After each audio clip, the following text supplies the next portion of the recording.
c'est Gini avec moi. On savait où qu'elle retournait, on savait où qu'elle retournait, on savait où qu'elle retournait. Voilà, effectivement, Bassavsike Routouné, Café, Édouard Ignol est mort.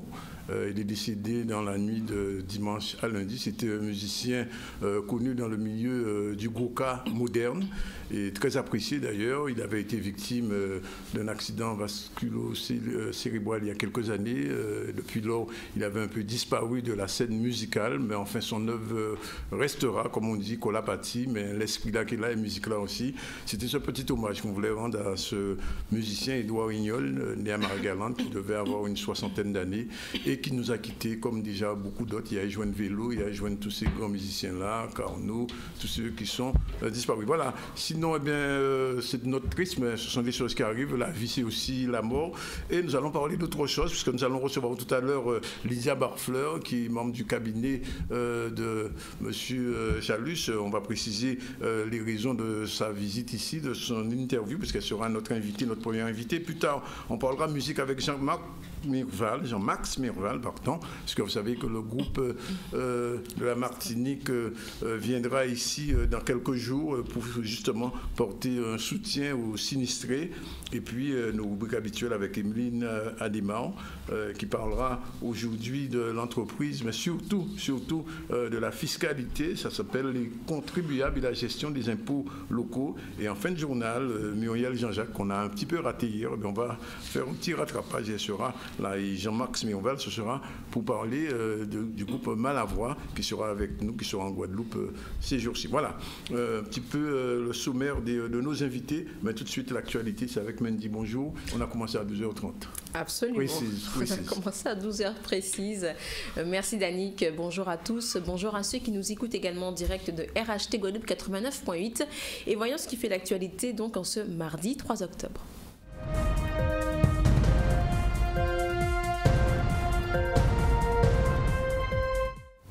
Et nous parlerons de l'affaire impliquant un agent du centre pénitentiaire de Bimao. Il est donc accusé de trafic de drogue, d'alcool également. L'audience qui était programmée hier après-midi a donc été reportée à la fin de ce mois. Nous écouterons tout à l'heure l'avocat de la défense.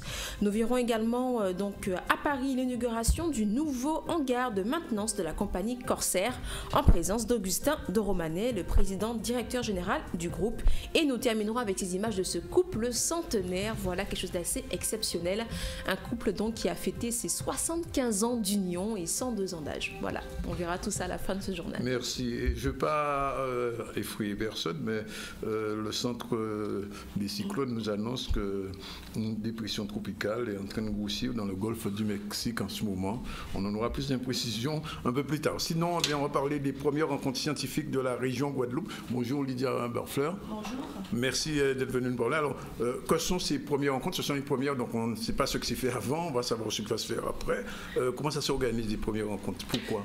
Alors, déjà poser effectivement le cadre, il s'avère que la loi Notré, la loi sur la nouvelle organisation territoriale de la République, qui a été donc adoptée en août 2015, constitue véritablement le troisième acte de la décentralisation, mais surtout, elle désigne manifestement les conseils régionaux comme étant les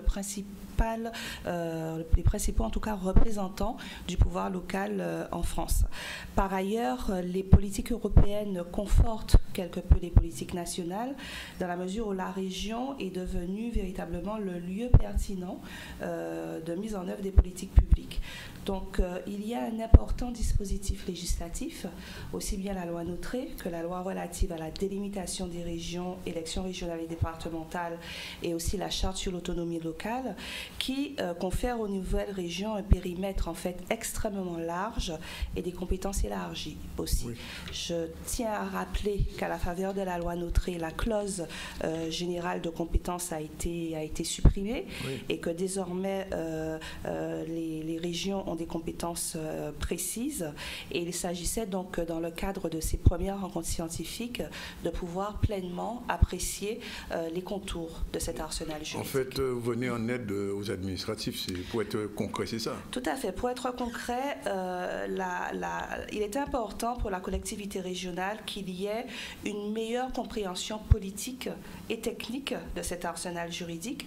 Donc c'est l'objet du colloque, mais il était aussi important de faire confluer l'analyse scientifique d'universitaires, de chercheurs sur la question à la pratique technique et administrative qui sont, eux, véritablement chargés de mettre en œuvre véritablement ces politiques publiques dans le cadre de la loi Notary. Ça signifie que votre public cible, ce sont d'abord tous ces gens qui sont dans les mairies, les conseils généraux, régionaux, etc., qui ont besoin de comprendre et de mettre en application ces dispositifs. Tout à fait. Nous avons essentiellement ciblé et invité donc, les administratifs aussi bien des communautés d'agglo que des villes, des communes, du conseil départemental. À tous les échelons, je veux dire. À tous les échelons. Oui.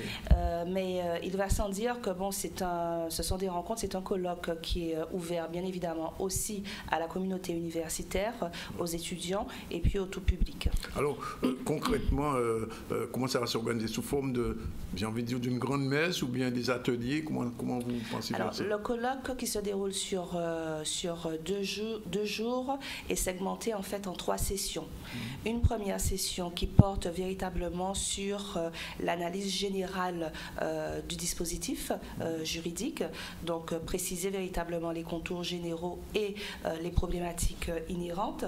Une deuxième session qui va tâcher de véritablement analyser les enjeux qui sont liés aux politiques macro et microéconomiques. À titre d'exemple, il s'agira véritablement de porter la réflexion sur la question de l'emploi, sur la question de la programmation stratégique des régions, sur les politiques culturelles, sur les politiques économiques et financières.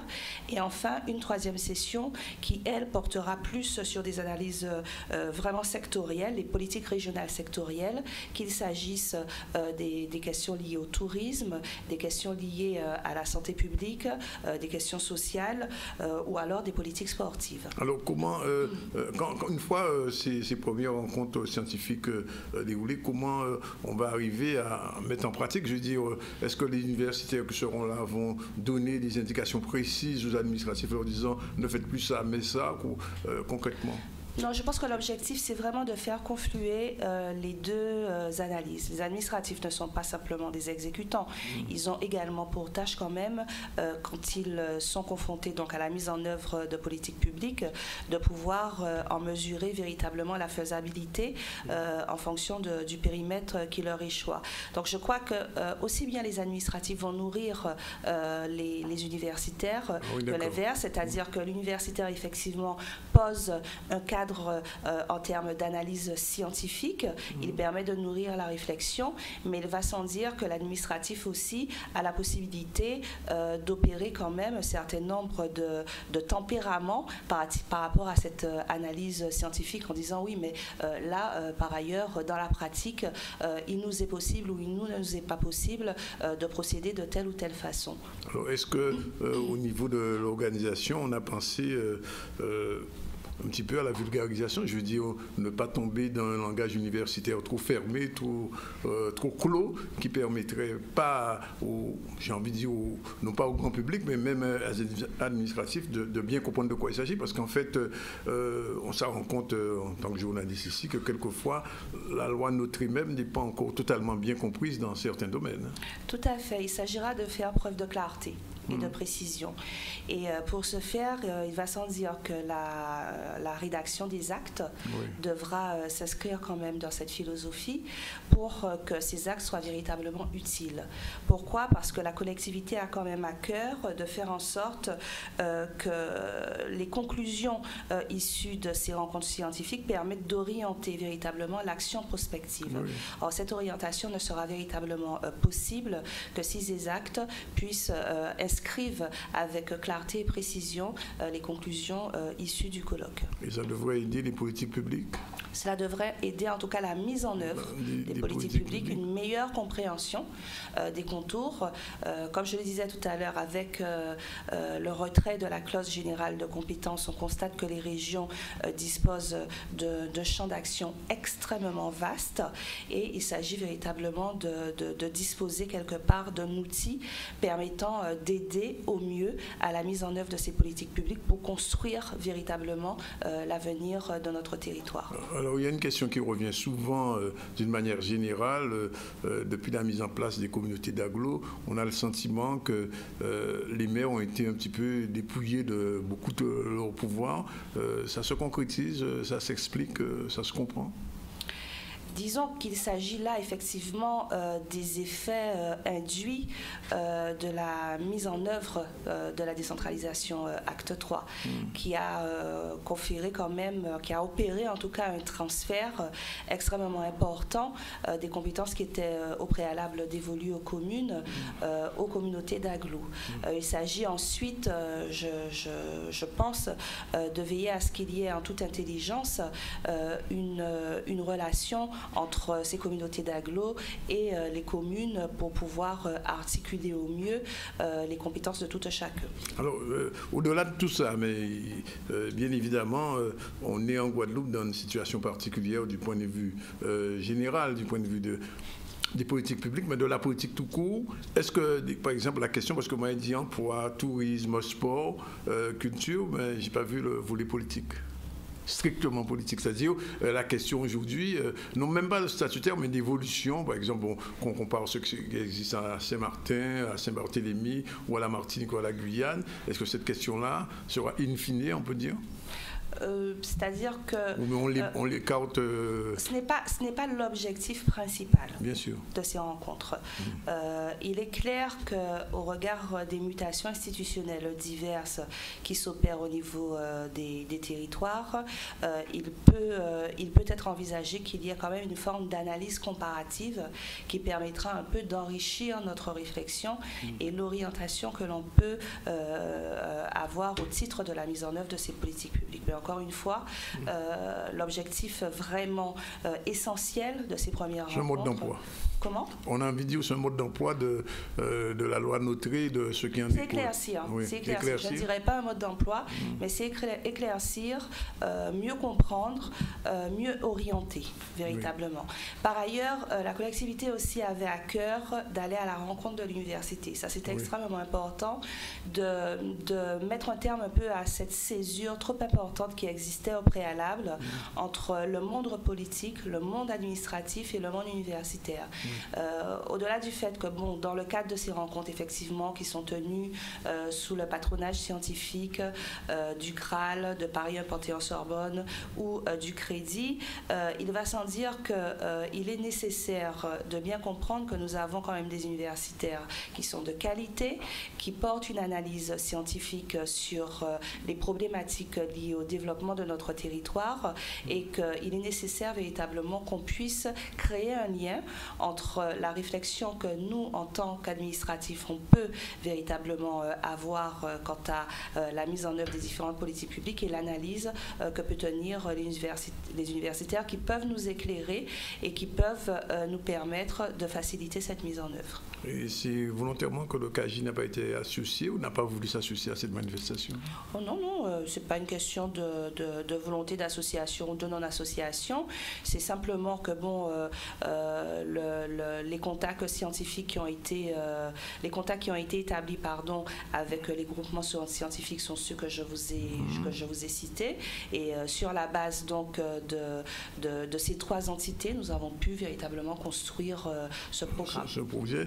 Et donc, les maires qui viendront là, il faudra leur dire à l'entrée, pas de discussion politique. Parce qu'un maire, quand même, au-delà des lois, etc., mais enfin, il a une réalité politique du terrain, particulièrement en Guadeloupe. Comment on va éclipser ou... Notre objectif n'est pas du tout de verrouiller la parole. Oui. Si le débat arrive, on le prendra. Quoi. Donc, si le débat arrive, on le prendra. Mais il ne faudra pas qu'il pollue les rencontres, c'est ça? Non, les rencontres sont des rencontres essentiellement techniques. Oui. Il est clair que, bon, la question politique, quand elle est posée, si d'aventure il est possible sur certains aspects de cette question politique d'apporter des éclairages techniques, nous le ferons. Mais sur des problématiques purement politique, là encore, les rencontres scientifiques ne s'y prêtent pas. Voilà, eh bien, en tout cas, c'est dit. Donc, rencontre du 4 et du 5 Octobre, c'est à Fouillol, essentiellement. Oui, c'est à l'amphithéâtre Le Pointe, à la faculté de droit et de sciences économiques de Fouillol. On voit à 9h, c'est comme, voilà. comme on dit. Voilà. Et puis, vous avez dit qu'il y aura des actes aussi du colloque qui seront publiés, qui permettront donc de permettre aux gens qui ne seraient pas là éventuellement de savoir ce qui se sera dit. Alors, si la première rencontre, il y aura des deuxièmes, ça va être périodique? Oui, c'est-à-dire qu'il y a vraiment la volonté de pérenniser et puis créer le lien, comme je le disais, créer le lien entre l'institution régionale et l'université. Je conclurai en disant quand même que la collectivité régionale a adopté le 28 décembre dernier un certain nombre de schémas stratégiques. Au titre de ces schémas, il y a eu l'adoption du schéma sur l'enseignement supérieur, la recherche et l'innovation.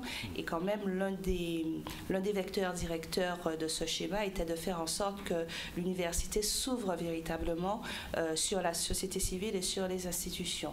Donc c'est cette volonté qui irrigue l'orientation qui a été prise par la collectivité régionale en la matière. On va considérer ça comme un premier pas. En tout cas, merci Lydia Berfleur d'être venue. Il est 12h47. On va continuer avec le journal tout de suite et c'est Mandy. Oui, en effet, je vous le disais, l'affaire de cet agent du centre pénitentiaire de Guadeloupe, l'audience était prévue hier après-midi. Toutefois, la défense a demandé un délai supplémentaire pour mieux préparer sa plaidoirie. Je propose d'écouter Maître Adonis, qui est l'avocat de l'accusé, au micro d'Olivier Félix. La difficulté est qu'une des personnes, comme vous l'avez compris dans le dossier, est surveillant pénitentiaire. Donc forcément, étant donné qu'il travaille au centre pénitentiaire de Bémao, ça explique qu'on le place en détention à Basse-Terre, le temps que l'audience puisse être appelée. Les charges sont très lourdes. On parle d'un surveillant du centre pénitentiaire, on parle de quelqu'un qui détient l'autorité publique. Donc forcément, les conséquences risquent d'être graves. En tout état de cause, nous sommes obligés d'attendre, d'avoir chacun une copie de dossier pour savoir concrètement de quoi on parle et jusqu'où le dossier peut aller et jusqu'où il peut tenir. Dans l'immédiat, comme vous l'avez mentionné auparavant, les faits sont graves. Les faits sont très graves, très importants. Les peines encourues risquent d'être très importantes. Donc, il est tout à fait évident qu'il faille un certain délai pour pouvoir préparer une défense correcte. On ne peut pas préparer la défense de quelqu'un en 10-15 minutes en voyant le dossier que maintenant, parce que je vous rappelle tout de même qu'en droit français, les avocats qui interviennent lors de la garde à vue n'ont pas accès au dossier. On a accès au dossier uniquement lorsque la garde à vue est levée, et elle a été levée ce matin. Donc défendre quelqu'un dans ces conditions-là, ce n'est tout simplement pas acceptable. Cet agent qui a été impliqué dans un trafic de drogue, d'alcool et autres, eh bien le syndicat l'UFAP UNCA Justice réagit face à cette découverte. On écoute Jean-Jacques Rakami, qui est le secrétaire général, au micro d'Olivier Félix toujours. Samedi matin très tôt, nous avons un agent qui a été interpellé par les forces de l'ordre très tôt. Ils ont récupéré sur cet agent de la drogue et de l'alcool. Je tiens à vous dire quand même que c'est un agent qu'on a côtoyé en métropole, qu'on côtoyait ici tous les jours. Pour nous, c'est un agent qui était sérieux. Mais il ne faut pas non plus qu'on oublie la présomption d'innocence, même si on sait que cet agent a été interpellé avec de la drogue et de l'alcool. Mais sachez que nous n'acceptons pas, que nous condamnons fermement ce type d'agissement. Pourquoi? Parce que l'agent savait très bien qu'en faisant du trafic, que cet agent pouvait risquer gros, il pouvait risquer la prison, il peut risquer la révocation. Donc c'est très difficile pour nous au centre pénitentiaire d'accepter ce genre d'agissement. Il n'est pas encore passé en jugement et il y a la présomption d'innocence, mais si c'est avéré qu'effectivement que l'agent était corrompu, nous condamnons fermement, je le répète, nous condamnons fermement et nous n'acceptons pas et nous n'accepterons plus ce genre d'agent au sein de cet établissement. Au centre pénitentiaire de Bémao, c'est la première fois que cela existe. Mais il ne faut pas qu'on oublie que c'est rarissime de voir ces faits dans les établissements. Il y a déjà eu en Martinique, il y a déjà eu en Guyane et partout dans l'Hexagone. Mais c'est un geste condamnable. Et ils le savent très bien parce qu'ils savent très bien ce qui se passe dans les autres établissements lorsque les agents sont interpellés. Le contrôle entre agents sera plus poussé, je dirais oui et non, dans la mesure où les agents sont contrôlés à longueur de journée. Donc l'agent a fait entrer de l'alcool et de la drogue par des moyens en trichant. Je ne rentrerai pas dans les détails en termes de sécurité, mais le nécessaire sera fait dans les jours à venir. Non, il était agent pénitentiaire depuis un certain temps. Je pense qu'il avait plus de 15 ans de boîte quand même. La profession est assez bien payée. En plus, nous avons les 40%, mais après, on ne sait pas ce qui se passe dans la tête de tout un chacun. Les problématiques qu'ils ont à l'extérieur aussi, donc nous ne savons pas. Mais il faut savoir aussi que la prison, l'administration prend des agents qui sont en difficulté en aide. On fait tout ce qu'on a de notre mieux pour pouvoir, pour ne pas connaître ce genre d'agissement. S'il y en a d'autres, c'est une honte pour la profession. Mais j'espère que ça s'arrêtera à cet agent et que nous allons pouvoir travailler sainement dans les prochains jours. Et suite au passage d'Irma à l'agence immobilière, Clicquimo a donc pris l'initiative de créer un portail internet, l'irmalogement.com, permettant de rassembler en un seul fichier l'ensemble donc des Guadeloupéens et Martiniquais qui acceptent d'héberger gratuitement les sinistrés venant des îles du Nord. On fait le point avec ce reportage signé Olivier Moradel. À l'ouragan Irma, il a fallu agir très rapidement puisqu'il y avait pas mal de sinistrés qui arrivaient en Guadeloupe. Et grâce aux réseaux sociaux, nous avons été mis en contact avec un partenaire immobilier qui s'appelle Clicquimo. Et nous avons donc proposé rapidement, surtout à son initiative, un lien internet qui puisse collecter des informations assez rapidement pour pouvoir recenser les capacités d'hébergement solidaires, parce que c'était chez des particuliers en Guadeloupe. En termes de chiffres, on a eu à peu près une trentaine de nationalités différentes. Il y a eu au total 1536 propositions d'hébergement chez l'habitant, ce qui représente 4500 places.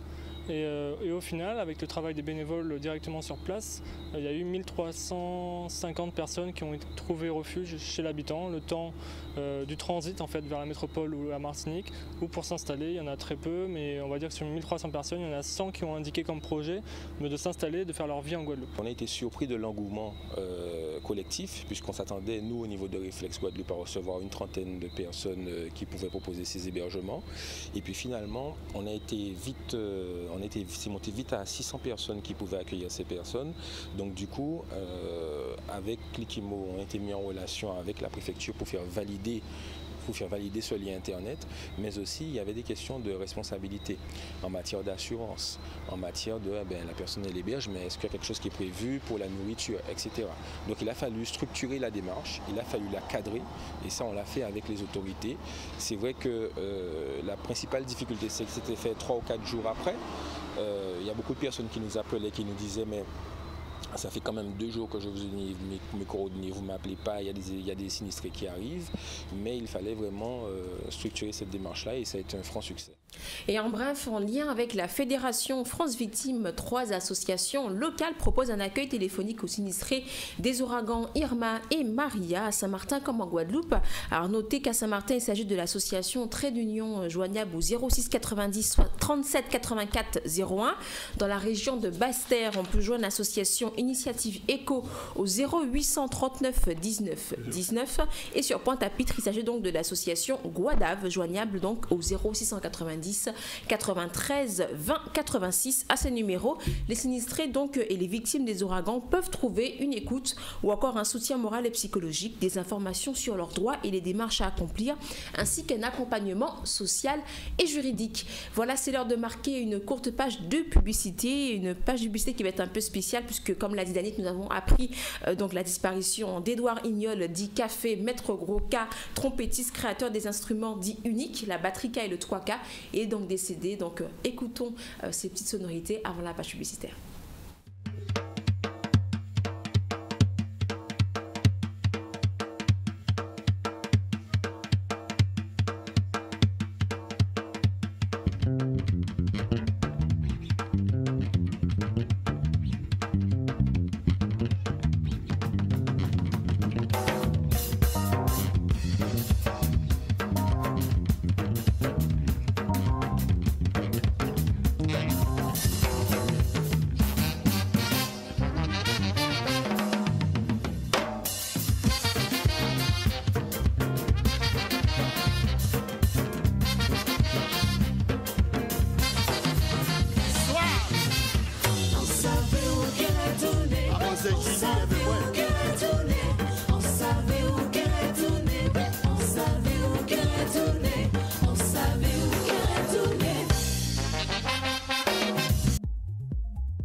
13h01, retour sur le plateau du ZCL en direct de RHT. Je vous l'ai dit, on va parler musique, pas seulement à cause du décès d'Edouard Ignol dit Café, mais aussi parce qu'il y aura un concert, ce sera exactement samedi, un concert de rencontre au sommet pour la bonne cause, puisque ce sont des musiciens du Malavoie et du JMO, désormais Jean-Marc Mirval Orchestra qui est avec nous. Monsieur Mirval, bonjour. Bonjour à tous. Merci d'être avec nous, puisque vous avez décidé avec le PDS, le Palais des Sports et le CORECA de monter une opération de solidarité pour les sinistrés des cyclones Irma et Maria. C'est une excellente chose. Jean-Marc Mirval, comment se porte la Biguine? Avant même de parler de café, on va dire des petits mots sur café tout à l'heure, mais la Biguine, comment ça se porte? Pas assez bien. Pour moi, ça ne se portera jamais assez bien. Elle n'est pas assez présente, elle n'est pas assez jouée, elle n'est pas assez écoutée. Elle se bat pour exister. Et pour moi, c'est embêtant parce que c'est son berceau. On est dans le berceau de la Biguine. Mais ça revient quand même, la Biguine? Ça revient ou bien? Elle n'a jamais disparu, vraiment. Oui. Parce que non, mais un moment, il n'y avait que du zouk, ou un moment, il n'y avait que du compas. Mais depuis quelques années, quand même, grâce à des gens comme vous, comme M. Borès, c'est vrai que la Biguine est revenue sur le devant de la scène. C'est-à-dire que pour moi, elle n'a jamais disparu. Vraiment, alors, de façon diffuse, elle était là. C'est-à-dire que je n'ai jamais entendu une soirée par exemple à Noël sans qu'il y ait une chanson de Biguine. Oui. Au moins, la rythmique était. Alors évidemment, on n'a pas cristallisé notre attention dessus on n'avait pas cristallisé notre attention depuis un petit moment. Là, en ce moment, effectivement, il y a des initiatives qui se font, il y a des gens qui s'intéressent, on l'entend, mais c'est encore sporadique, pour moi, c'est une présence qui n'est pas assez constante, qui n'est pas assez naturelle, et surtout, vu les musiques auxquelles elle est confrontée, je trouve qu'elle est encore trop... Elle tient la route. Elle tient la route, mais elle est pas encore assez présente, sincèrement. D'accord. Alors, juste un petit mot sur la disparition d'Edouard Ignol dit Café, que vous avez dû connaître. Oui, je l'ai croisé, j'ai pas eu l'occasion de travailler avec lui, mais en tout cas je le connais par sa musique, et c'est un personnage qu'on vient de perdre, un personnage de notre encore un malheureusement, oui. Et des gens qui ont un rôle déterminant pour la vision musicale, le positionnement culturel de nous aussi, les gens qui suivent, et bon, je ne peux que regretter sa disparition. Alors, j'ai eu un commentaire une fois d'un musicien de Gouka, parce que vous savez que Café faisait du Gouka moderne. Et alors, progressiste, on va dire. Voilà, Et un jour, j'en parlais à Gérard Loquel, il dit « non, ça c'est Biguine. C'est juste pour faire le lien avec vous. » C'était pas du Gouka moderne. Mais il y a toujours j'ai envie de dire, ce combat de clocher qui me dérange, moi. La Biguine, de toute façon, rythmiquement, elle m'apprend au boula du Gouka. Oui. Dans le phrasé des mélodiques, on retrouve le sentiment de ça. Donc voilà, c'est-à-dire que, justement, mon propos, c'est d'essayer de casser ces clivages-là, parce que moi j'ai baigné dans tout ça. Oui. J'ai baigné dans le Gouka, j'ai baigné dans la Biguine, j'ai baigné dans... Et en fait, on fait tous partie un peu on a tous un peu en nous ces choses-là. Et pourquoi se cloisonner, pourquoi s'enchaîner encore une fois, pour parler qu'en réalité, les chaînes ont été largement suffisamment trop longtemps portées. Alors, donc, vous avez fait un petit groupe de musiciens, et c'est avec Malavoie. Alors, ça s'appelle Rencontre au sommet. Alors, explique-moi. Alors, non, vous êtes le JMO est déjà au sommet. Alors, moi, je n'aurais jamais osé appeler ça comme ça. Ça, c'est une idée des organisateurs. Alors, sinon, ce n'est pas que concert caritatif. C'est-à-dire que le concert était prévu avant les événements. Et en fait, les organisateurs, en complicité avec les artistes, nous avons décidé de donner cette dimension-là. Parce qu'effectivement, il y a entre-temps les deux ouragans. Donc, une partie de la recette sera versée au CORECA pour aider à la construction des écoles, pour aider à repartir à certains niveaux.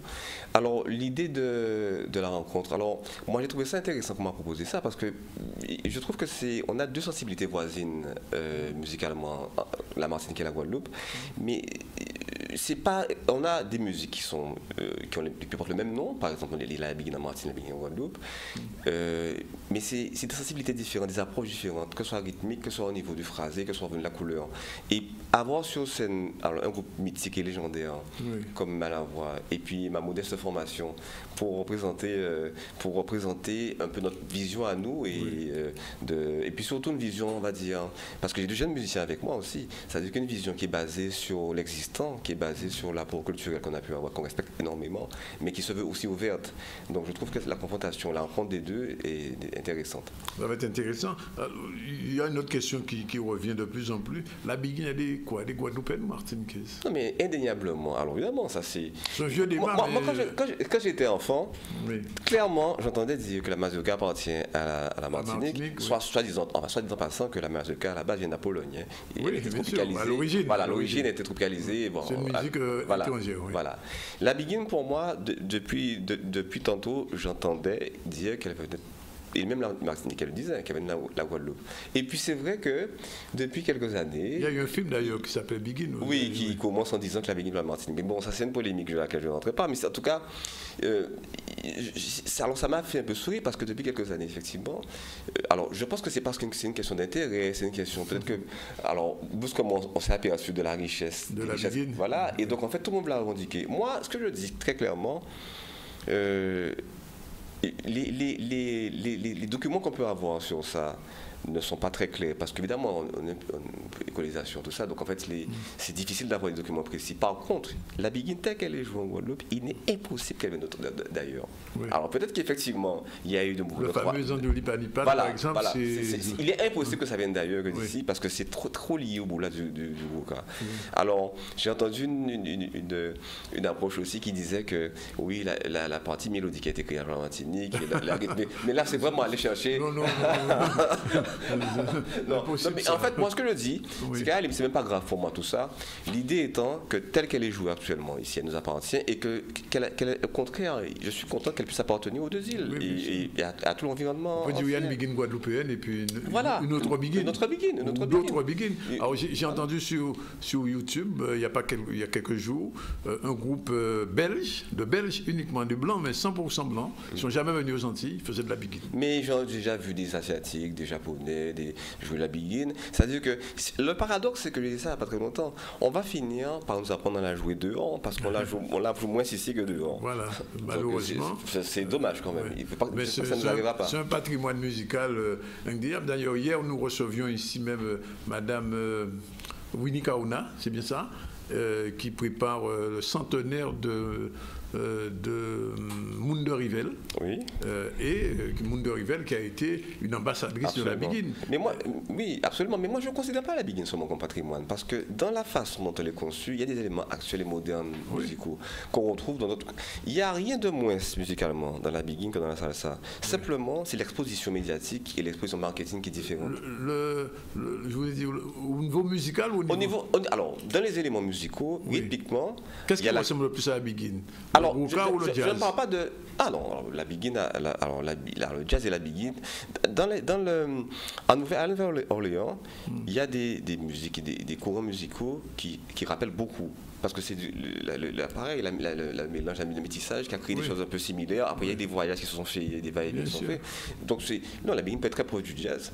Et, au niveau de l'impro, par exemple? Au niveau des couleurs, au niveau de l'harmonie aussi, parce qu'au niveau des arrangements, notamment la Biguine Wabab d'Ali Ova, justement, ayant été en contact avec des musiciens américains, empruntait beaucoup à...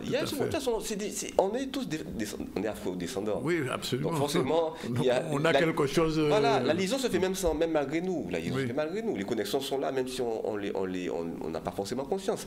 Après, je faisais le parallèle entre la salsa et la Biguine, parce qu'en réalité, la richesse de la salsa, pour moi, vient de la rencontre rythmique de l'Afrique, à travers les percussions, des mélodies européennes. Oui, latines. Et en fait, avec quelques influences, d'ailleurs aussi du jazz. Et en fait, c'est le même cadre pour la Biguine. Simplement, alors ils sont plus nombreux que nous, ils sont plus conscients que nous, ils ont notre histoire coloniale. Ils sont plus marketing aussi. Ils sont plus marketing aussi, ils ont un marché plus important. Et puis je crois qu'en fait, après c'est les actes de la colonisation qui ont fait ça, parce que la colonisation française était un peu différente. Oui.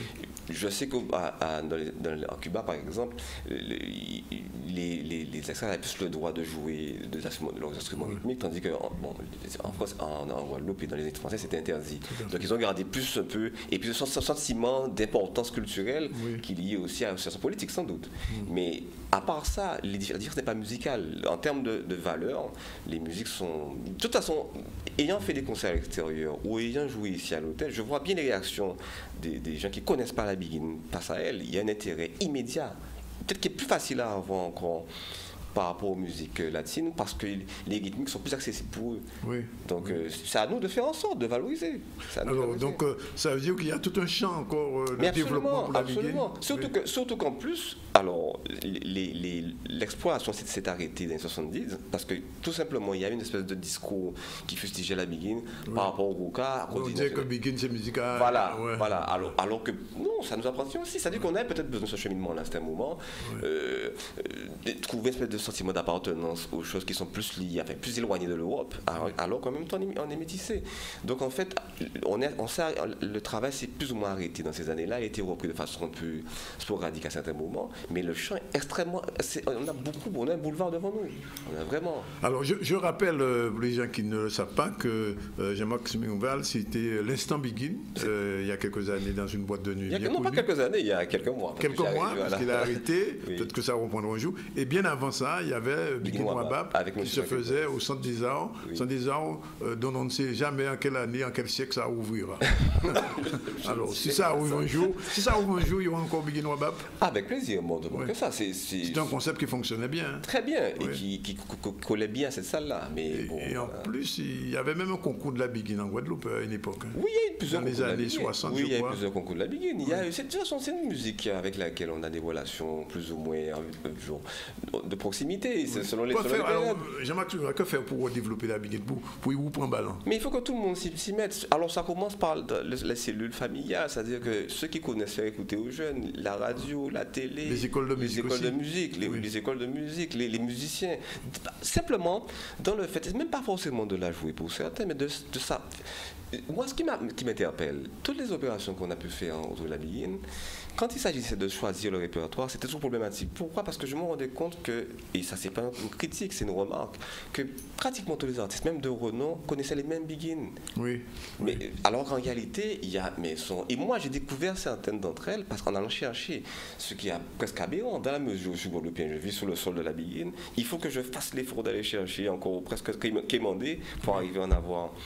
Il me semble que c'est carrément un non-sens. Alors, je vous annonce que début octobre, il y aura ici une émission qui va s'appeler Mouna Biguine. Tous les dimanches après-midi à partir de 17h, je crois. C'est Madame Kaouna qui va animer cette émission. Et j'imagine que vous serez parmi les premiers invités. En toute façon, que fait message à passer. Ça, c'est sûr. Et cette émission... C'est une bonne nouvelle déjà. Oui, c'est une bonne nouvelle pour la Biguine.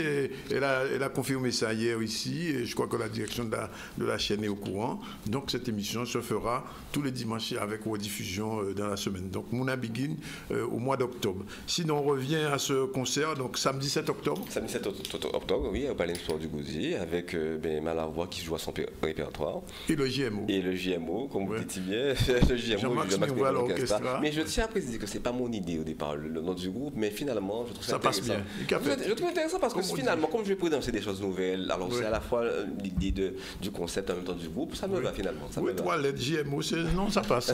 D'ailleurs, c'est la mode des sigles en ce moment. Il y a une émission qui s'appelle VCD, je crois, ici, c'est ça? C'est bien ça. C'est quel jour cette émission? Mais il peut vous le dire, il était mon invité il y a 2 jours. Avant, le JMO était au VCD. Ah, d'accord. Et il est invité au ZCL, voilà. On continue. Merci en tout cas, Jean-Marc, d'être venu nous dire ça. Et on le rappelle, on va le rappeler encore vendredi, que samedi, rencontre au sommet pour une bonne œuvre, tarif gradin 35 €, gradin hors 40, carré au 45 €, mais tout ça aussi pour permettre d'aider les gens qui ont été sinistrés dans l'île voisine, à Dominique, et aussi en Guadeloupe après Hugo et Maria. 13h15, la suite du journal avec Mendy, en attendant qu'on reçoive tout à l'heure notre ami Muriel qui est déjà là. Et on part du côté de Paris pour l'inauguration du nouveau hangar de maintenance de la compagnie Corsair en présence d'Augustin de Romanet, qui est donc le directeur général du groupe Aéroport de Paris. Un reportage signé Maurice Essé. On vient ici, vous voyez, les documents qui sont sur la table pour signer le contrat de location. C'est quand même l'objectif du nouveau bâtiment. Jusqu'à présent, la direction technique de Corsair était située dans un bâtiment dit 434 qui nécessitait les travaux de rénovation et les travaux d'agrandissement. Et donc dorénavant, vous le voyez, les équipes de Corsair vont bénéficier d'installations beaucoup plus spacieuses puisque nous avons 2 baies en fait. Dans la deuxième baie, vous avez un Airbus A330 de Corsair également de 7000 m² et d'une surface de bureau que vous voyez tout alentour de 500 m². Alors j'avais coutume de dire à Jean-Luc Moine, est-ce que tu n'as pas vu trop grand parce que j'ai l'impression d'être dans une cathédrale, mais c'est vrai que quand on voit la cathédrale qui doit officier sur un Boeing 747, on se rend compte que c'est pas excessif puisque le 747 occupe quand même remarquablement bien l'espace. Et donc, grâce à ces installations mises à notre disposition par Aéroports de Paris, nos équipes vont pouvoir bénéficier évidemment d'un cadre de travail bien amélioré et qui vont leur permettre de procéder à toutes les interventions techniques autour de l'avion. Alors je voudrais évidemment en profiter pour saluer le professionnalisme et l'expertise des équipes de la direction technique de Corsair International. La direction technique de Corsair, c'est 150 collaborateurs. Ce sont des mécaniciens, des techniciens, des logisticiens, des spécialistes de l'engineering qui interviennent tous les jours sur la plateforme d'Orly. Et grâce à ces installations, nous allons pouvoir également faire bénéficier cette expertise d'autres compagnies aériennes, soit pour leur louer les baies, soit pour faire des interventions techniques, leur prêter les matériels, et nous avons déjà reçu d'ailleurs de très nombreuses sollicitations. Écoutez, nous on a voulu annoncer aujourd'hui ce partenariat avec le groupe Aéroports de Paris parce que vous savez on a la chance chez Corsair, on veut offrir bien sûr des prestations de qualité à nos clients, mais on est extrêmement vigilant, rigoureux, pointilleux sur la sécurité des vols, sur les opérations de certification, les opérations techniques. On a la chance d'avoir chez Corsair une équipe de 150 professionnels dédiés à l'entretien de nos avions et on a voulu améliorer leurs conditions de travail. C'est pour ça qu'aujourd'hui on s'installe, vous avez vu, dans ces hangars de 7000 m² au total, 500 m² de bureaux. Vous avez vu qu'il faut ça parce que ce 747 occupe tout l'espace du premier hangar, il y en a un second. Et donc on va offrir de meilleures conditions de travail pour nos équipes, pour toutes leurs interventions techniques sur nos avions. Et également, on va avoir la possibilité de développer les prestations au service de notre compagnie puisqu'on reçoit déjà beaucoup de demandes. Alors, on vient ici. Voilà, il est 13h18 dans le ZCL en direct de RHT et nous accueillons notre Muriel National. Bonjour Muriel. Bonjour Dani. On vous a raté de très peu hier. Non, mais hier c'était chaud. Bon, enfin, ce sont les choses qui arrivent, mais Exactement. vous êtes là et c'est tant mieux. Exactement. Et on va parler de changement. Qu'est-ce que c'est le changement? Ah bon, on va voir ça tout à l'heure. Hein. Oui, alors générique tout de suite avant.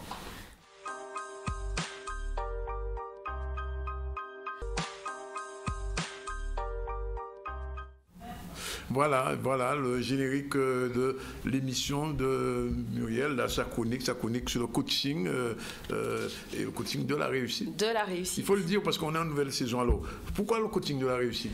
Alors le coaching de la réussite, parce que je trouve que on a toutes les ressources en nous pour réussir. Parfois on ne sait pas comment réussir, on n'a pas forcément les outils adaptés, on pense ne pas les avoir. Et là justement dans cette chronique, j'en profite pour donner des outils, montrer aux gens que finalement ils ont les ressources en eux pour réussir. Et aussi bien sûr, il y a plein de petites surprises, stratégies, astuces. Et quel est le rôle du coach dans cette affaire? Alors le rôle du coach, ça va être finalement de guider. Le coach n'est pas là pour faire le travail à votre place. Il faut vouloir changer, il faut vouloir le succès, hein, parce que tout le monde ne le veut pas également. Ah, il y a des gens qui ne veulent pas le succès. Oui, il y a des gens qui veulent pas, qui veulent rester dans le statu quo et puis ça les intéresse pas. Ils ne veulent pas changer. Ils ne veulent pas changer. Bien. Ils sont bien là où ils sont, ils ne veulent pas changer. Alors, pour ceux qui veulent changer, alors on va parler de changement. Voilà. C'était la transition. Alors, c'est quoi le changement Alors, il y a des changements. Ben, c'est sûr que le changement soit volontaire ou pas. Hein, la décision de changer de vie, de situation professionnelle, souvent ça emmène des questionnements où qu'on peut mal vivre finalement. Et d'ailleurs, c'est pour ça que je fais la chronique aujourd'hui, parce que souvent ces questionnements, ces réflexions nous amènent à nous prendre la tête, on le vit mal, on se sent mal, on a des émotions contradictoires et on arrive finalement à un carrefour de vie où on doit faire des choix qu'on doit affronter, ou pour affronter une épreuve, où on peut se sentir démuni, on a l'impression de ne pas avoir les outils nécessaires pour faire les bons choix et on a peur de se tromper, de perdre finalement ce que l'on a acquis et aussi parfois de se sentir ridiculisé. J'ai des clients en fait qui me disaient mais Muriel, si on fait ces choix-là, est-ce que finalement le regard des autres par rapport à nous va pas changer? Justement, juste une question qui concerne les femmes. Est-ce que par exemple changer de coiffure, c'est un changement? C'est clair. Non, je pose la question comme ça. Bon, c'est vrai que moi, c'est un peu court maintenant. Oui. Effectivement, j'aime bien la nuance. Ouais. Oui, c'est un changement. Après, parce qu'il y a le regard des autres sur soi. Oui, c'est sûr. Mais en fait, ça dépend. Mais c'est pas l'essentiel. C'est pas l'essentiel. Changer de boulot, par exemple, changer de job. Changer de job, effectivement, de travail, c'est un changement et ça peut être volontaire ou involontaire. Volontaire si on choisit de quitter, involontaire si on se fait jeter et limoger, effectivement. Alors, dans les changements, aujourd'hui on va aborder plus les changements volontaires plutôt que les changements involontaires. Les changements involontaires, c'est plus les changements qu'on va avoir, comme on vient d'en parler tantôt, c'est-à-dire on est limogé, on est licencié, on n'a pas choisi, on part. Ou des catastrophes naturelles on a pu les vivre également ces derniers temps, qui font qu'on perd tout et on doit reprendre tout de zéro. Alors tous les arbres de mon jardin sont à terre. Donc mon jardin, il a changé. Il a changé de figure, absolument. Le manguier, le pied de letchi, enfin bref, tout est parti. Bref. Au moins, il a fait un relooking, express. Volontaire, ça c'est un changement involontaire. Ça. C'est un changement involontaire, mais par rapport à ce changement involontaire, Danick, ce que tu vas faire, c'est que tu vas réorganiser peut-être ton jardin différemment. Ça y est, c'est fait. Voilà, tu as agi, tu n'as pas eu le choix. Ah non, j'avais pas le choix. Alors, c'est ça. Mais aujourd'hui, on ne va pas traiter de ça, des changements involontaires, on va plus parler des changements volontaires. Décisionnel, ça veut dire qu'on prend une décision. Je prends une décision et j'agis. Alors, je donne des exemples, je vais en fournir 4. Comme ça, peut-être les gens vont s'y retrouver. C'est souvent des choses qui reviennent souvent en coaching. C'est par exemple, je veux quitter mon emploi. On en a parlé tout à l'heure. Je veux terminer une relation amoureuse. Waouh! C'est chaud là. Je veux perdre du poids. C'est des choses aussi qui reviennent souvent. Je veux demander une augmentation de salaire. Également. Ça, c'est un changement, ça? Ben oui, puisque je change de salaire. Ah oui. Donc, je change de vie, puisque je vais être mieux. Voilà. Donc, lorsqu'on parle de changement volontaire, la problématique ici, c'est vraiment de comprendre qu'il faut agir. Et souvent, qu'est-ce qui se passe? On va procrastiner. C'est-à-dire, on avait déjà vu la procrastination. On va dire demain. On remet à plus tard, demain, et demain ne vient jamais. Alors, donc, c'est une prise de décision. Et souvent, pourtant, on peut se poser la question, mais pourquoi les gens ne changent pas? Alors, je prends un exemple. Si l'on est dans un emploi que l'on déteste, pourquoi on ne le quitte pas? Ça, on répète à tout le monde qu'on le déteste et pourtant on reste là. Si on est dans une relation amoureuse qui nous rend malheureux, pourquoi y rester? Là encore... on reste pas longtemps quand même. Il y a des gens qui peuvent rester longtemps dans des relations amoureuses et des relations abusives. C'est vrai. Et qui ne bougent pas. Donc là, on va expliquer aussi pourquoi. Si l'on veut perdre du poids, alors on veut perdre du poids, mais on continue à manger les mêmes choses. Boire du Coca-Cola, etc. J'adore les petits clins d'œil. Boire du Coca-Cola. Pauvre Sabine. Il fallait pas le dire. Ah d'accord. Donc là également, pourquoi ne pas changer? Alors là, il y a ça, ou l'augmentation de salaire, pourquoi ne pas la demander? Parce qu'il y a des gens qui me disent, je veux augmenter mon salaire, je veux qu'on m'augmente, mais ils ne posent pas la question. Alors effectivement, il y a des changements à faire, et souvent, cet auto-sabotage, parce que j'appelle ça de l'auto-sabotage, s'explique simplement, pas seulement par la peur, mais par d'autres facteurs.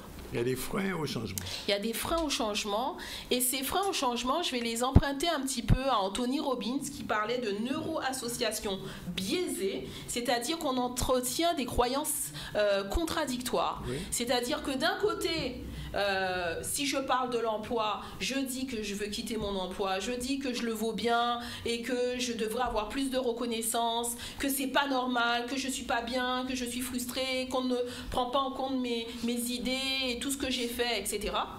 Et inconsciemment, on se dit, le contexte économique fait que finalement, c'est pas le moment. Si je quitte mon emploi, j'en retrouverai un. Je pourrais pas en retrouver un. Je me sens, même si je me sens pas bien, mais j'en laisse un, mais peut-être que j'en aurai pas un autre. Alors finalement, ce que vous envoyez comme signal à votre cerveau, c'est des émotions contradictoires. Peine, plaisir, ou tout simplement, je veux partir, je veux pas partir. Alors qu'est-ce qu'il fait? Il bouge pas. Alors à ce moment-là, Muriel, que fait le coach? Quand je viens voir, je dis bon, ça y est, j'ai pris la décision, je vais quitter le ZCL. Ah, ok, bon, carrément. Oui. Généralement, quand je prends la décision, je veux quitter le ZCL, je le quitte, donc j'ai pas besoin d'un coach. Mais oui, mais si, comme on dit, je biguidis. Je biguidis. Oui. Alors, si je biguidis, alors il y a des attitudes qu'on peut adopter, effectivement. Donc, il y en a 10, je vais en présenter 3. Oui. Et puis, pour les autres, les 7 autres, on pourra venir voir la coach, par exemple. Donc, la première chose, c'est de se dire, je dois le faire. Alors, quand je dis ça, c'est-à-dire qu'il faut atteindre un point de bascule. C'est-à-dire un point où là, c'est plus possible. Le point de non-retour, c'est ça? De non-retour, je ne supporte plus la situation, il faut que je bouge. Alors, je vais prendre un exemple d'une de mes clientes qui était sur Paris. Elle, c'était au niveau de la perte de poids. Elle mangeait, elle avait pris énormément de poids, on n'arrêtait pas de lui dire dans son entourage, fais attention, etc. Mais ça venait pas, le déclic ne venait pas, elle faisait pas le changement. Et à un moment donné, à chaque fois dans le métro, dans le bus, on lui disait « Ah, si vous voulez, madame, on vous laisse la place par rapport à votre état. Oui. » Donc, on pensait qu'elle était enceinte alors qu'elle était juste en surpoids. Oh là là, au troisième cas où on lui a dit ça, elle a dit « Je suis plus capable, il faut que je change, il faut qu'on fasse quelque chose. » Elle a fait le pas. Voilà, elle a fait le pas. Donc, je l'ai accompagnée vers ça, mais ça a été vraiment un élément déclencheur pour changer, c'est-à-dire « Je dois le faire, je suis plus capable, c'est plus possible. » Ensuite, donc il faut se mettre dans cet état d'esprit-là. Ensuite, se dire « je peux le faire ». Donc je peux le faire, c'est-à-dire que j'ai toutes les ressources nécessaires en moi pour pouvoir changer. Alors vous pouvez faire une liste en fait des moments dans votre vie où vous avez changé, et dans cette liste, vous allez voir que finalement, il y a des ressources que vous avez utilisées. Quand je parle de ressources, c'est par exemple la confiance en soi, l'estime de soi, ça peut être le courage, ça peut être la colère, parce que parfois ça peut être un moteur aussi de changement. Donc toutes ces ressources-là, qu'est-ce que vous avez utilisé pour avoir des changements positifs dans votre vie? Ça va faire la différence. Et le troisième point que je veux énoncer, la troisième attitude aussi, c'est se dire je suis prêt, j'ai une stratégie efficace que je peux mettre en route pour pouvoir changer. Alors, je prends l'exemple de l'augmentation de salaire. Je veux augmenter de salaire, mais je ne me prépare pas. Je tape à la porte du chef d'entreprise et je lui dis je veux mon augmentation de salaire, ou je tape à la porte du directeur ressources humaines et je lui dis je veux une augmentation de salaire. Le problème ici, c'est que je ne me suis pas préparée. Donc quand l'autre il m'entend me dire ça, donc dire ça plutôt, il va dire t'es bien gentil avec ton augmentation, mais qui dit augmentation dit plus de charges, c'est pas possible. Alors que si je me prépare et que je montre au chef d'entreprise ou je montre au directeur de ressources humaines que j'ai préparé, j'ai regardé dans les activités que je faisais ce que j'apportais à l'entreprise comme plus-value, et qu'en fait m'augmenter de salaire, c'est un retour sur investissement pour le chef d'entreprise ou pour la société, là c'est différent. Donc je me prépare. Donc ça c'est aussi des attitudes à adopter et que souvent on ne fait pas et on ne comprend pas pourquoi ça ne marche pas. Alors si on veut en savoir plus, bien évidemment, pour connaître les 7 autres, on peut me contacter. Ou sinon, également, il y a donc les 10 attitudes à adopter et aussi des changements de croyances. Donc, on peut voir ça ensemble. Numéro de téléphone. Numéro de téléphone 0590 47 30 19. Et puis, bien sûr, on peut retrouver la chronique sur le www.zcl.tv ou également sur notre site www.carutera comme thérapie, THERA.com. Voilà. C'est fini. Générique final. Merci Muriel, à la semaine prochaine. Merci, dans 15 jours. Mais le générique final ne décolle pas.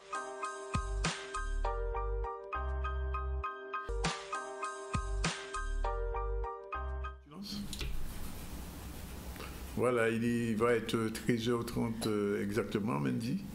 C'est l'heure de la publicité. On va changer de logiciel.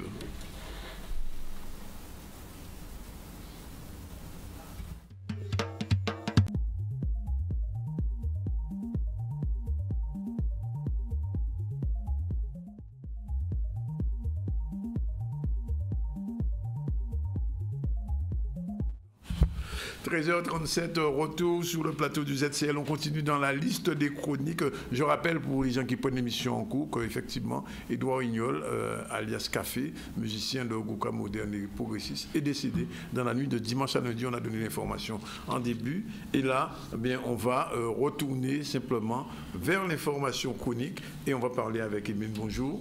Bonjour Danick. Longtemps qu'on ne vous avait pas vu. Oui, ça fait 2 mois, c'est vrai, les vacances. 2 mois, c'est long sans vous. Mais enfin, bon, on vous retrouve avec votre chronique des entreprises. Et donc, aujourd'hui, on va parler du contribuable et de la gestion des impôts locaux. Mais avant, générique.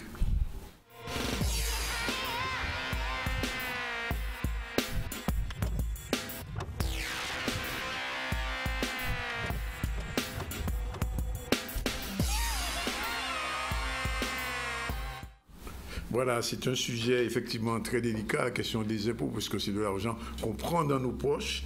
Qu'est-ce que vous pouvez nous dire au sujet de ce thème ? Alors déjà sur les impôts locaux, Danick, je vais rappeler quelles sont les 2 taxes principales en termes d'impôts locaux, à savoir la taxe d'habitation et la taxe foncière. Donc ce sont celles qui vont nous préoccuper un peu plus aujourd'hui, puisqu'il faut savoir qu'il existe d'autres types d'impôts locaux, comme la taxe sur la vente de terrains agricoles, mais c'est vrai que c'est déjà un peu plus rare.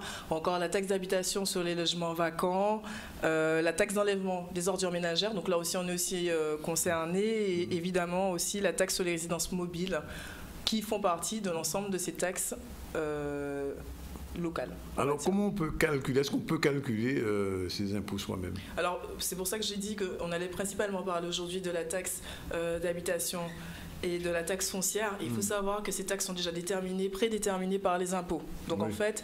il n'y a pas de surprise.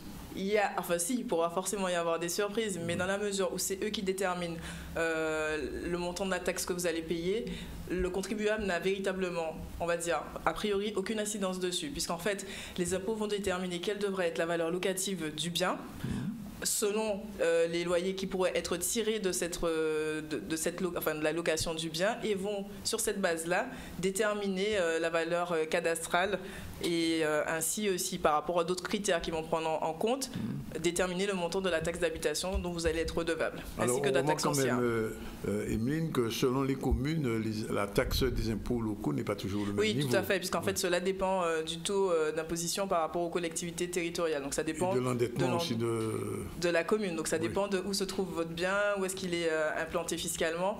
Il y a certaines communes qui bénéficient de taux bien plus bas parce que il faudrait donner la liste un jour. Hein. La liste comme ça, non, mais si demain, par exemple, Mendy va acheter un terrain, lui dit surtout pas l'acheter à Bimao, par exemple. Si, à Bimao, mais oui, c'est vrai. Oui, mais Danick, je risque de me faire un peu tuer par les maires qui vont me dire de la faute de la chronique. Mais c'est la réalité. Mais ça dépend de mon portefeuille, Emeline. Oui, non, mais je peux comprendre. Je peux prendre, même sur la Côte d'Azur ou bien à Nice ou n'importe où, hein, ou à Cannes, etc. Mais enfin, il y a des communes quand même, le taux est plus bas. Non, mais Danick, ce n'est pas la seule condition qui détermine l'endroit où quelqu'un va résider. Ça aussi, c'est en fonction des desiderata de cette personne. Il ne faut pas tenir compte uniquement de la fiscalité. Il est toujours bien de le savoir. C'est bon quand même de le savoir. Hein. Voilà, tout à fait. Parce qu'on a de mauvaises surprises après. Tout à fait. Je ne sais pas à Goubert combien on paie. Est-il possible d'anticiper sur le montant des impôts locaux Alors justement, Danick, sur toute la partie imposition, il y a un simulateur en ligne qui existe, qui permet effectivement de pouvoir calculer en fonction de l'endroit où on se situe le montant de l'imposition. En général, vous allez sur le site d'impôts.gouv.fr, c'est toujours le même, hein, c'est le site magique. Hein, et donc on met le nom de la commune En fait, il faut que vous renseigniez une forme de petit questionnaire sur lequel ils vont vous demander effectivement où est-ce que vous habitez, où est-ce que vous allez vous situer. Et c'est si jamais vous avez effectivement des référencements antérieurs qui ont été faits que vous pouvez avoir la réponse, parce que dans certains cas, le site n'est pas totalement alimenté. D'accord. Et c'est possible comme on dit, de faire des cases, c'est-à-dire de ne pas payer l'impôt, la taxe des impôts locaux? Non, mais Danick, le principe, c'est de ne pas éluder la loi quand même. Non, mais je demande, est-ce qu'on peut avoir au moins une exonération? Ah oui, dans ce genre de situation, oui, ça c'est une autre question, parce que ne pas payer la taxe, non, c'est... si on n'a pas on est tous redevables, hormis en fait en fonction de certaines catégories de personnes qui, si jamais elles sont âgées par exemple de plus de 60 ans, voilà, qui peuvent être exonérées totalement de la taxe pour leur résidence principale si elles n'étaient pas soumises à l'impôt sur la fortune l'année précédente. En sachant aussi que l'impôt sur la fortune vient d'être changé. Hein. Oui, ben oui, ça c'est les riches maintenant. Voilà, c'est ça.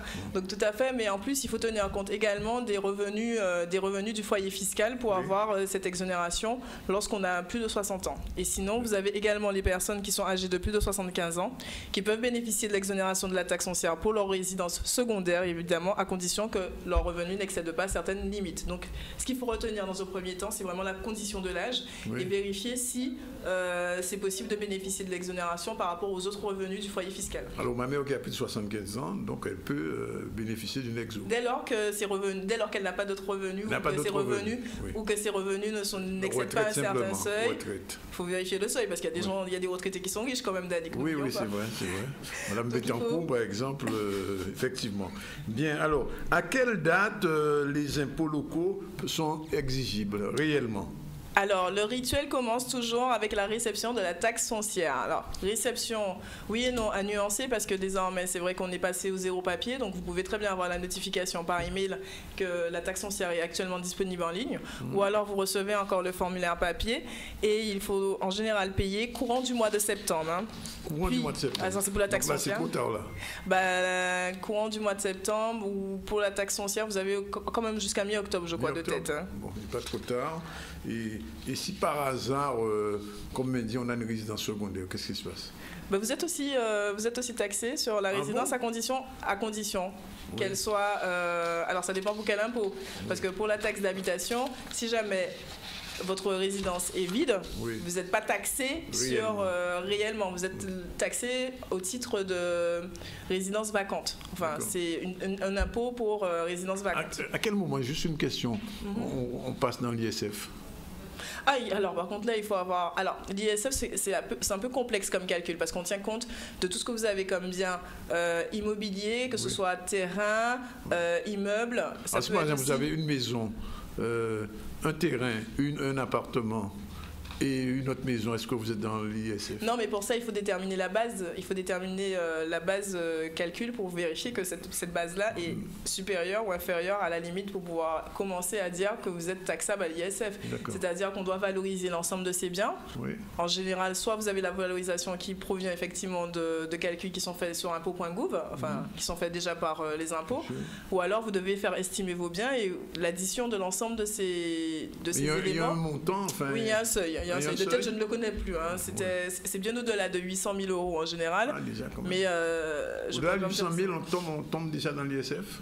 C'est-à-dire on peut considérer que vous êtes assujetti à l'ISF. Après, est-ce que vous allez payer l'ISF? Ce n'est pas sûr, parce qu'il y a plusieurs critères aussi pour le calcul de l'ISF. On tient compte également des dettes que vous avez sur les biens que vous avez. Vous pouvez avoir un bien qui est endetté, donc derrière, ça va forcément diminuer la valeur imposable de votre ISF. La base imposable, plutôt, excusez-moi. Alors, avec la rentrée universitaire, est-ce que les étudiants doivent s'inquiéter de la taxe d'habitation pour eux? Alors normalement, les étudiants sont redevables de la taxe d'habitation du logement qu'ils occupaient au 1er janvier de l'année en cours.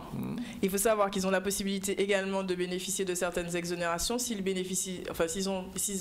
avaient des revenus modestes. Donc là aussi, il faut se tourner auprès du service des impôts pour pouvoir leur demander éventuellement cette exonération. Et il reste le problème. Alors ça, j'avoue que je n'ai pas compris. Je ne savais pas qu'il existait une taxe sur les logements vacants. Oui, bah, c'est une taxe, justement, comme je disais, par exemple, pour la résidence secondaire, qui est techniquement taxable. Si jamais elle est vide, on va calculer pour vous la taxe sur le logement vacant. D'accord. Mais si elle est occupée, ce sera la personne qui occupe cette résidence secondaire. Si ce n'est pas vous, Danick, qui va devoir être redevable de cette taxe. C'est Mandy, c'est pas moi. Bon. Enfin, donc en fait, de toutes les façons, comme on dit, en fait, quels que soient les logements, ils sont tous assujettis à la même règle quasiment que la résidence principale. La différence, ce sera si le logement est occupé ou s'il ne l'est pas. D'accord. Alors, nous arrivons pratiquement au terme de cette chronique. Il est exactement déjà 13h46 minutes.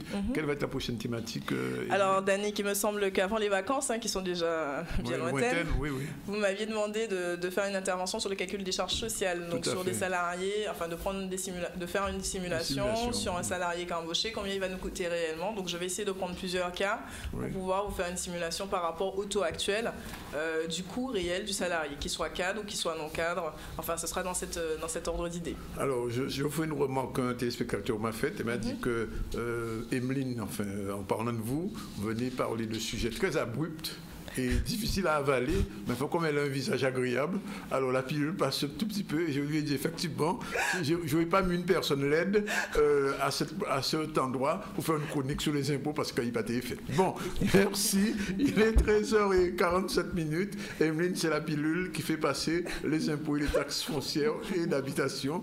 Et on continue, on termine le journal avec Mandy qui est vraiment hilarant aujourd'hui. Je ne sais pas ce qui se passe, elle est heureuse. Ah oui, et j'annonce que la pêche au lambier est ouverte. Belle transition. Ça, c'est une très belle transition. Mais elle reste interdite aux pêcheurs, plaisanciers et à pied en tout temps et en tout lieu. En tout cas, les services de l'État demeurent toujours mobilisés pour faire respecter cette réglementation. Et je vous le disais en titre, on termine avec ces images de ce couple qui a donc fêté ses noces d'albâtre, c'est-à-dire 75 ans d'union. Aujourd'hui, ils sont âgés de 102 ans. Monsieur et Madame Fléraud de Sainte-Anne ont reçu leurs convives à l'EHPAD de Bois-Gelant. Un reportage de Vianney Valverde. Avec le chef des unités de Sainte-Anne, Monsieur Baptiste.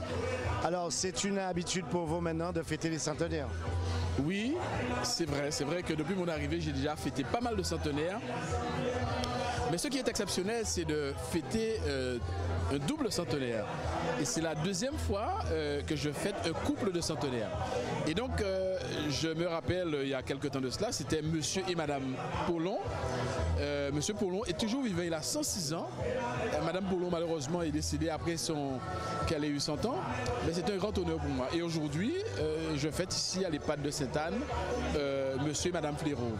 Mon alien de surcroît, mais j'en ai fêté 3 ou 4 cette année. Fêter une centenaire, c'est déjà quelque chose d'extraordinaire. Mais fêter un couple centenaire, c'est particulièrement marquant pour moi. Fêter une centenaire, ça donne du sens. Ça donne du sens à notre fonction, à notre mission. Parce qu'à la société, à l'occasion de ces fêtes-là, nous vivons quelque chose de fort dans la relation familiale, le relationnel. Alors Christian, bonsoir. Bonsoir. Alors Christian, qu'est-ce que ça te fait de fêter les 100 ans de tes parents, même pas ta maman? Ah bien, c'est un plaisir, c'est un grand plaisir pour moi, puisqu'on le fait après les 100 ans de papa. Mais eux deux, ils cumulent 204 ans. 204 ans et dont 76 ans de mariage. Donc c'est important. C'est important et puis nos parents nous ont toujours donné l'exemple. Ils ont toujours montré le bon chemin. Ils nous ont communiqué l'amour et puis la solidarité, puis la responsabilité aussi.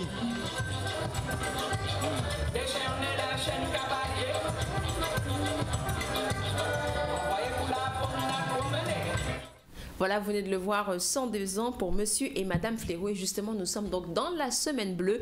Notre chroniqueuse Mina va intervenir donc demain de 10h à midi à travers une conférence débat sur comment bien utiliser sa mémoire. Ça va se passer au centre hospitalier de Capesterre-Bello. Il est donc situé sur le site de Saint-Sauveur. Donc venez très nombreux voir et assister. Il ne faut pas oublier ça. C'est sur la mémoire. C'est sur la mémoire. Il ne faudrait effectivement pas l'oublier. Mina Yann Kamala qui sera donc en intervention intervention au centre donc hospitalier de Capesterre-Belle-Eau. Et je termine avec cette information. Thierry Kergal est donc nommé nouveau directeur d'Orange Caraïbes. Il succède à Vincent Poujol qui est donc appelé à d'autres fonctions au sein du groupe d'Orange. Voilà pour l'information de ZCL en ce mardi 3 octobre. Merci. Et donc c'est ainsi qu'on termine aujourd'hui, bien sûr, avec la réalisation de... c'est qui réalise Sabine. Notre amie Sabine, qu'on accueille pour la dernière fois cette semaine, en tout cas, Sabine qu'on va regretter, mais enfin, bref, on fera sans elle, on fera avec d'autres aussi bien. Voilà, c'est terminé pour aujourd'hui. Mendy sourit toujours, elle est heureuse. Je ne sais pas, qu'est-ce qu'elle a gagné? Vous avez gagné au loto? Non, je n'ai pas gagné au loto. Pas encore. Pas encore? Je vais récupérer les résultats tout à l'heure. Bon, voilà, c'est tout. En tout cas, c'est fini, c'est plié pour aujourd'hui. On se retrouve demain, toujours avec Mendy, toujours avec le sourire et sans Sabine.